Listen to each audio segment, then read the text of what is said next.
as I speak, Egypt's dictator Hosni Mubarak is striking back.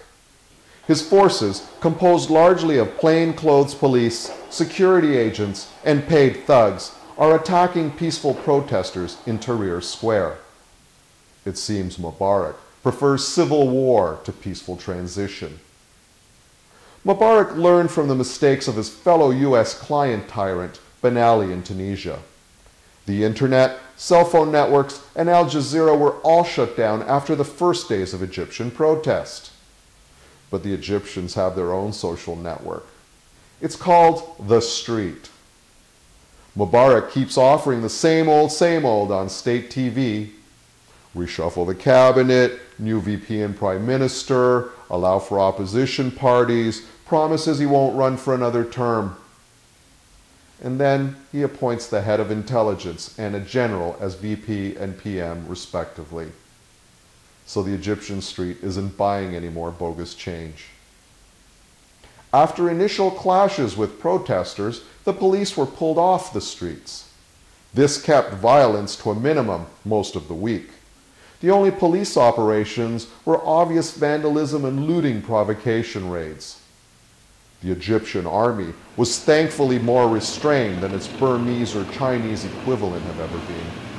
The army has thus far refused to turn Tahrir Square into Tiananmen Square. However, Mubarak's security apparatus is another story. Calling themselves pro-stability forces, they stormed Tahrir Square on horses and camels. Then they threw rocks and Molotov cocktails from the rooftops onto peaceful protesters.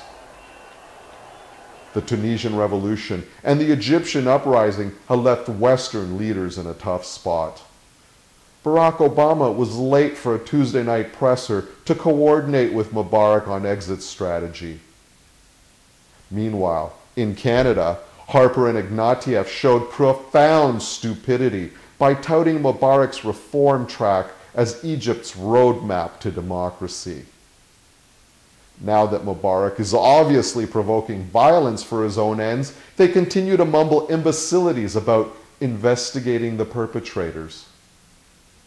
The Israelis, branding themselves the Middle East's only democracy, preach that Islamist extremism must be suppressed with an iron heel. Of course, this may be coming from their own religious extremists in the Likud. The ever-compliant Western media keeps the fear meme of post-Mubarak Islamist theocracy alive. The consensual hypocrisy was always that Arabs couldn't handle democracy. I seem to recall a Bush brainstorm that invading Iraq would seed democracy in the Middle East. Well, the Middle East obviously has its own ideas about democracy. So I hope Mubarak is gassing up the Learjet. But he did say he wanted to die on Egyptian soil. And if that is the only option, for Egypt's sake, I hope somebody close obliges him soon. In Toronto, for Rabble TV, I'm Umberto da Silva.